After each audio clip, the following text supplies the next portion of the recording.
Bienvenidos a Flor Misrachi Pregunta, hoy con el politólogo e investigador Juan Diego Alvarado. Juan Diego, bienvenido. ¿La gente votó por José Raúl Mulino, por Ricardo Martinelli o por el crecimiento que hubo durante el gobierno de Ricardo Martinelli? Gracias por la invitación, Flor. Las personas en las elecciones del 5 de mayo de 2024 votaron por José Raúl Mulino por tres razones principales. La primera es por la enorme popularidad que a lo largo de los años diferentes encuestas han medido la popularidad de Ricardo Martinelli. Se recuerda una gran parte de la población recuerda muy bien esa administración, así que el factor de la popularidad de Martinelli es un factor importante. El segundo factor importante es la fuerte fragmentación que había en la oferta electoral. La mayoría de los partidos estaban fuertemente divididos con otras candidaturas, digamos, había tres candidaturas de miembros del PRD y así en sucesivo. La candidatura de José Raúl Mulino logró consolidar una minoría sólida, es decir, una base de apoyo fuerte, que a diferencia de los otros actores no se fragmentó. Digamos, ganó con el 34%, pero fue una minoría bastante consolidada. Y el tercer aspecto es que dentro del discurso está el recuerdo o la apelación a la memoria de un pasado en el que a los panameños y a las panameñas y al país les iba mejor económicamente. Entonces, esa idea de que ahora, cuando estamos viviendo momentos donde hay un alza de la deuda, un desaceleramiento del crecimiento económico, esa apelación a ese momento donde a Panamá le iba mucho mejor económicamente en función del crecimiento y que estaba situada de acuerdo a estos actores como el Singapur de las Américas, el Dubái de las Américas, apela, digamos, a ese retorno a mejoras económicas. Lo que pasa es que ahora ya no hay las mismas realidades socioeconómicas. Sí, ese yo creo que es el principal reto. Ahora mismo no tenemos las mismas condiciones macroeconómicas que explicaban el crecimiento que se dio a finales de la década del 2000, por lo que entonces ahora el gran reto, diría yo, del presidente electo Mulino es cómo se cumplen esas promesas de llevar a Panamá a ese momento de crecimiento alto cuando inevitablemente no va a pasar, ¿no? Esas condiciones no se van a repetir. Entonces ahí va a existir una enorme tensión entre esa promesa que se hace en campaña y la dificultad de cumplirla cuando son factores que están, algunos en su control, pero muchos fuera de su control. Mulino habló en su discurso de proclamación de defender al país frente a los ataques extranjeros, las listas. ¿Es un tema de soberanía? ¿Nos están realmente atacando o estamos cometiendo errores? Yo creo que no nos están atacando. Yo pienso que cuando explota el tema de los Panama Papers, luego del gobierno de Ricardo Martinelli, se comenzó a impulsar esta narrativa, en mi opinión, bastante llana, sobre la idea casi de que nos estaban atacando fuerzas extranjeras que estaban celosas de nuestro modelo económico, pero yo pienso que ha sido un reto para Panamá despojarse de esas prácticas que, como ya hemos podido ver con investigaciones periodísticas que se han hecho desde afuera y desde Panamá, que muchas de esas prácticas sobre la creación de offshores y demás, de esos mecanismos, uno, estaban siendo utilizados, por un lado, para temas ilícitos, pero también para la evasión de impuestos, ¿no? Entonces, yo creo que es un tema que es fuerte apelarlo, precisamente cuando se busca recuperar esa idea de la autoestima de Panamá que estuvo muy presente en su discurso. Es muy fácil apelar a fuerzas enemigas externas para explicar por qué, si las cosas no salen bien, por culpa de quién es. ¿Cómo evalúas la aparente separación, la aparente distancia que está tomando José Raúl Molino de Ricardo Martinelli? Yo creo que un tema en cuanto a esa aparente separación tiene que ver con la necesidad de proyectar estabilidad en un momento en que tenemos un candidato, un ex candidato, un expresidente que sí es cierto que es sumamente popular, pero también es sumamente polarizante. Entonces yo creo que en vista de que ha sido incluido en las listas de Estados Unidos de individuos sumamente vinculados a la corrupción, etcétera, y que también ha sido condenado por casos de corrupción, yo creo que una de las estrategias del candidato Mulino en este momento ha sido proyectar estabilidad, no solo ante la clase política panameña y la clase económica panameña, sino también hacia los Estados Unidos y el capital extranjero. Molino también habla de mano dura en el Darién. ¿Cuál es tu lectura de eso? Uno de los aspectos más, en mi opinión, más preocupantes sobre el discurso de proclamación del presidente electo Mulino fue, si bien se apeló a mucha estabilidad y mucha mesura y mucha sobriedad en el discurso, que pienso que son aspectos positivos, dentro de eso, dentro del contenido, habían apelaciones a la mano dura tanto en temas del fortalecimiento y el espaldarazo que le da a la policía y también al tema del Darién. El tema del Darién ha sido un tema que no ha sido manejado fuertemente por la clase política panameña, realmente ha sido un tema ausente casi en los debates, pero acá yo creo que esa estrategia de repatriación, que realmente son deportaciones masivas, yo creo que va a haber una fuerte tensión entre la gobernabilidad en términos de ejecutar esas políticas públicas y la protección de los derechos humanos de las personas que están entrando a territorio panameño, que son yo creo que una cosa que hay que salvaguardar. ¿Cómo evalúas el espaldarazo que le ha dado el presidente electo Mulino a Vamos en su discurso? Y no sé si piensas que ese discurso hubiera tenido esa línea, ese enfoque, si en la Asamblea la bancada mayoritaria no fuera independiente. Sí, yo creo que lo que apuntas es precisamente el tema aquí.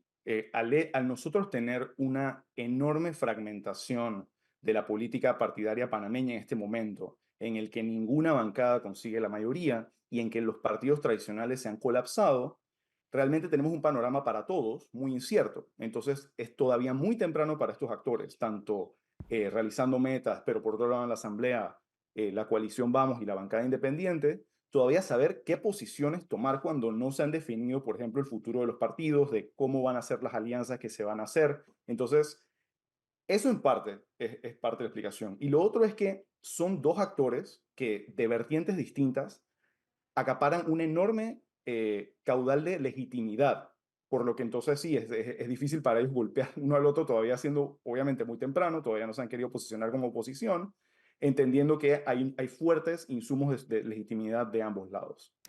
¿Y qué te sigue preocupando aún después del discurso de proclamación? Que a la mayoría de la gente en Panamá como que la calmó, fue un discurso conciliador. ¿A ti qué te sigue preocupando después? Los temas que más me preocupan, digamos, es las crisis que vienen y cómo se van a afrontar.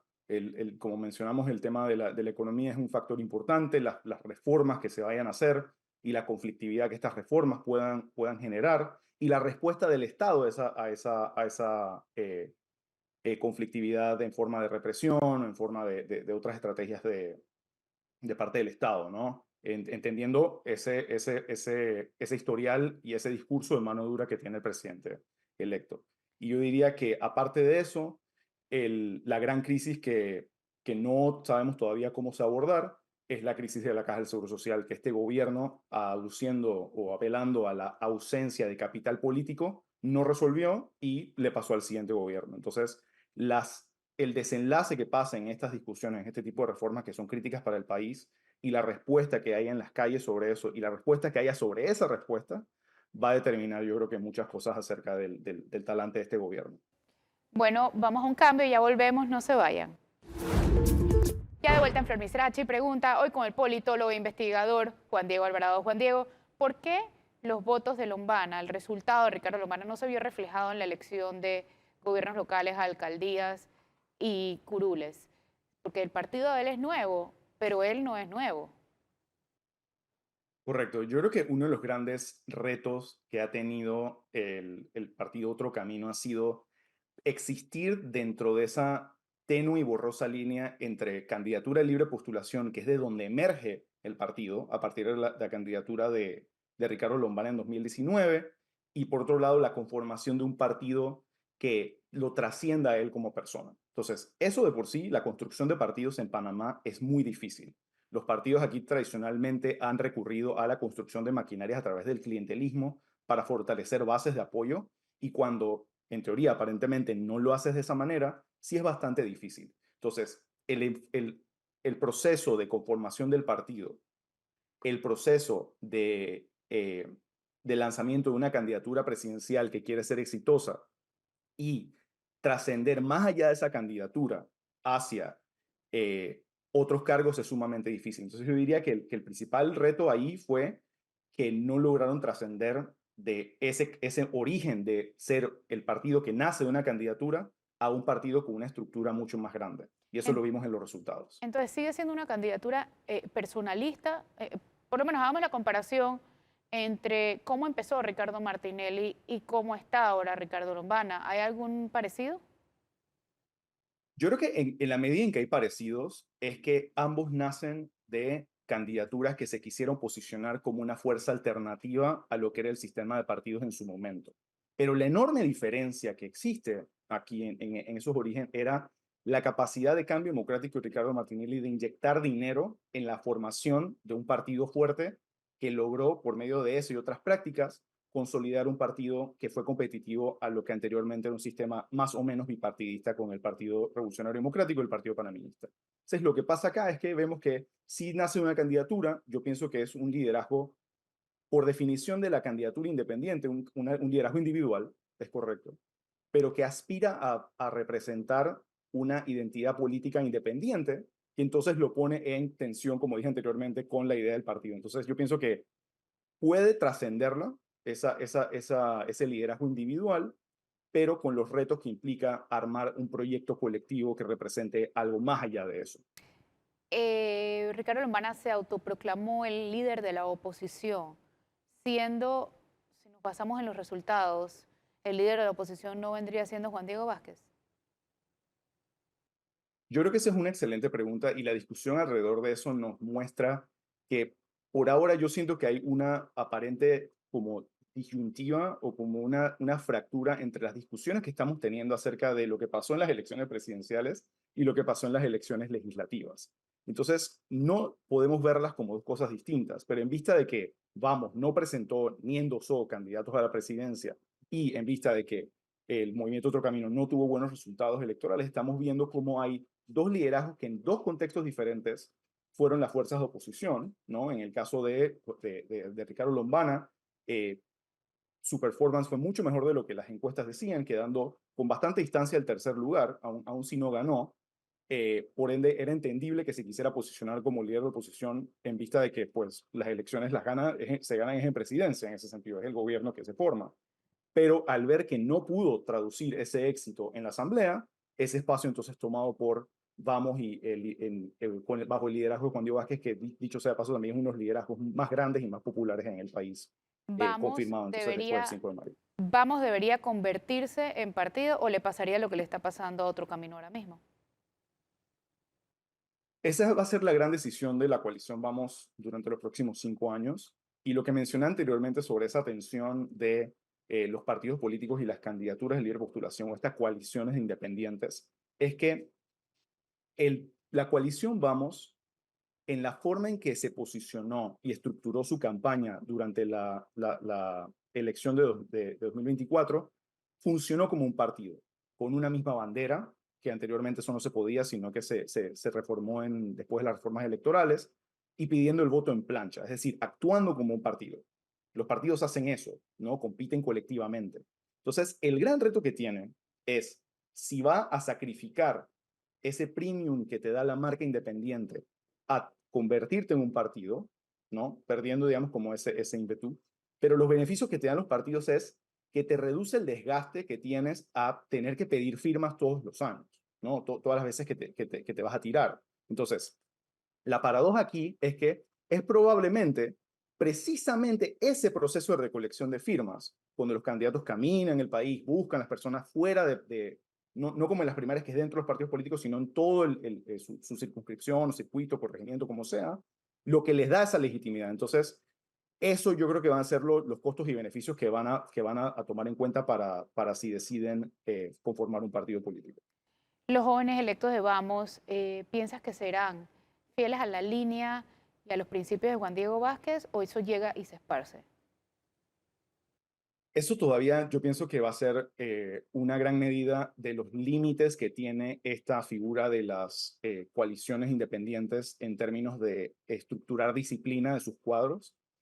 Una de las ventajas que también tienen los partidos cuando funcionan bien, ojo, y no siempre funcionan bien, es que tienen la capacidad de disciplinar a sus miembros para que sigan la línea del partido. Entonces, acá no tenemos eso, pero ya tenemos comentarios tanto de Juan Diego Vázquez como de Gabriel Silva, de que una de las medidas para mantener esa disciplina de sus miembros es la figura de la revocatoria, y diciendo que si tienen que buscar las firmas para sacar a estas personas, lo harían. Entonces ese creo que va a ser quizás el mecanismo al que van a recurrir, por lo menos discursivamente, pero es un enorme riesgo porque realmente todas estas personas fueron electas, pero no sabemos cómo estos liderazgos van a evolucionar en la medida en que consigan experiencia dentro del Parlamento. Y por último, antes de irnos a un cambio, Juan Diego, el voto plancha de los independientes fue el que le hizo la diferencia, una figura históricamente cuestionada. Tu lectura al respecto. Yo creo que los actores de la coalición Vamos fueron muy hábiles en pedir el voto en plancha, ¿no? Entendiendo que los actores usan las reglas que están en su disposición y las que les van a ser más beneficiosas. Y acá lo que pasó fue que, a pesar de que figuras como el voto plancha, como el residuo han sido históricamente cuestionadas, funcionan para los partidos. Pero ahora que los partidos estuvieron fuertemente fragmentados, no se vieron tan beneficiados de ellas. Y Vamos, que fue muy estratégico en utilizar estas figuras, les sirvió muy bien. 18 de los 19 candidatos que llegaron a la Asamblea fueron por medio de circuitos plurinominales en las que la figura del voto plancha, la figura del cociente, medio cociente residuo, son sumamente importantes para traducir esos votos en escaños. Bueno, vámonos a un cambio y ya volvemos en el siguiente bloque. Ya de vuelta en Flor Misrachi, pregunta hoy con el politólogo e investigador Juan Diego Alvarado. Juan Diego, cada elección los partidos van recibiendo menos votos de la ciudadanía. En esta elección recibieron solamente el 18% de los votos. ¿Cómo se ha ido reduciendo eso y a qué responde? Sí, la enorme fragmentación que hemos visto esta vuelta ha sido realmente histórica, un debacle de las bases de apoyo de los partidos políticos. Y esto se debe a distintas razones. Uno, por un lado, es la percepción de parte de la ciudadanía de esa insatisfacción con el trabajo que han hecho en resolver las necesidades de las personas, ¿no? Las democracias son en buena parte medidas por los resultados que les dan a las personas y ese apoyo se traduce de esa manera.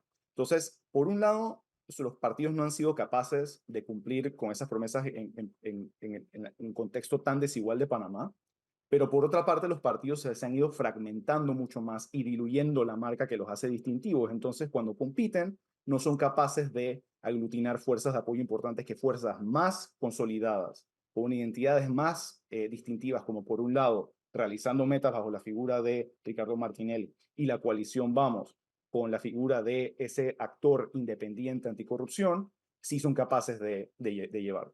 ¿Al PRD le fue como le fue? ¿Por Gaby o por el PRD? Yo creo que el fracaso del PRD se explica por varias razones. Una de ellas sí tuvo un candidato históricamente impopular, como lo mostraban varias encuestas, pero también parte de lo que pasó fue que fue un gobierno que le tocaron muchas crisis y las crisis que le tocaron la manejó muy mal. Entonces, la marca de reputación del PRD no es solo el torrijismo, sino esa idea de que era un partido sumamente estructurado y con la capacidad y eficiencia de gobernabilidad. Y estas crisis y la forma en las que las manejaron muy mal, diluyó esa reputación y le golpeó muy fuerte al partido. José Isabel Blandón ha dicho que la mina afectó los resultados de Rómulo Rux. ¿Cómo se explica eso si el que ganó, que es Mulino, es Promina? Yo creo que eso se explica por el hecho de que esta elección realmente era sobre varias cosas y la forma en que esos factores confluyen complicaba mucho el hecho de que los actores pudieran articular fuertes bases de apoyo. Cuando las personas veían la candidatura de Molino, el tema de discusión no era la mina, el tema de discusión era la figura de Martinelli y ahí se consolidó una base de apoyo fuerte. Mientras que por cuestiones de las reglas electorales, la coalición entre Rómulo Rux y José Isabel Blandón se conforma antes de las protestas. Eso lo forzó a mantener esa alianza hasta las elecciones y les costó bastante fuerte en términos del el rechazo a la mina. ¿Qué impacto tuvieron las protestas en estos 5 años en las elecciones? Mina, julio 2022 y reformas constitucionales. Yo creo que en principal, los dos principales impactos que ha tenido la mina, perdón, las protestas ha sido, uno, visibilizar esas demandas que había en Panamá en las calles, la necesidad de un cambio. Y por otro lado, el reflejo que vimos fue el fuerte rechazo a las opciones tradicionales que han gobernado en Panamá. O sea, fue un voto castigo a toda la clase política tradicional. Y yo diría que el otro aspecto que no está siendo muy discutido son esas protestas de 2019 en contra de las reformas constitucionales. En estas protestas se da una plataforma inicial a muchos de los liderazgos jóvenes que estamos viendo ahora y se comienza a articular esa idea de los jóvenes como un actor político. Ya hay motines en todos los partidos, personas que piden la reestructuración de las dirigencias de los partidos por los resultados de las elecciones del 5 de mayo. ¿Cómo ves el futuro de los que ocurrieron y además de los partidos? Yo creo que los partidos ahora mismo están en un momento crítico en el que sus identidades están sumamente diluidas. Los partidos tienen que definir qué son ante un electorado que ha cambiado, ¿no? Los partidos se originan en momentos históricos y ya en la medida en que el votante, en general, en promedio, está más alejado de sus puntos históricos en los partidos surgen y de los cuales derivan su significado, los partidos significan menos. Entonces los partidos ahora tienen que ver en sus liderazgos internos, pero también en el futuro de sus membresías, si van a acoplarse con el gobierno con el riesgo de ser absorbidos y perder credibilidad en ese sentido o identidad en ese sentido, o renovarse y promover cosas que sean nuevas y atractivas a los votantes en el futuro. ¿La izquierda en Panamá no sube por sus líderes o porque Panamá es un país mercantilista? Inevitablemente, en un país donde históricamente la clase política ha estado definida muy fuertemente hacia la centro derecha y la derecha, la izquierda siempre la va a tener algo difícil, también considerando la historia panameña con la presencia de los Estados Unidos. Pero yo pienso que parte del problema con las candidaturas que han estado en el lado izquierdo del espectro ideológico ha sido la dificultad de aprendizajes electorales. Ya han participado en 3 elecciones y en las 3 han tenido bastante pobres resultados. Entonces, yo creo que realmente toca hacer una autocrítica de cuáles son las verdaderas estrategias, cuáles son las verdaderas responsabilidades en cuanto a ese resultado y evaluar, pues, si quieren seguir por esa línea electoral o si la línea va a ser más bien en movilización y en contenciosa y en los movimientos sociales y la protesta. Bueno, muchísimas gracias por Juan Diego por acompañarnos hoy. Esto fue Flor Misrachi. Pregunta, que tengan excelente día.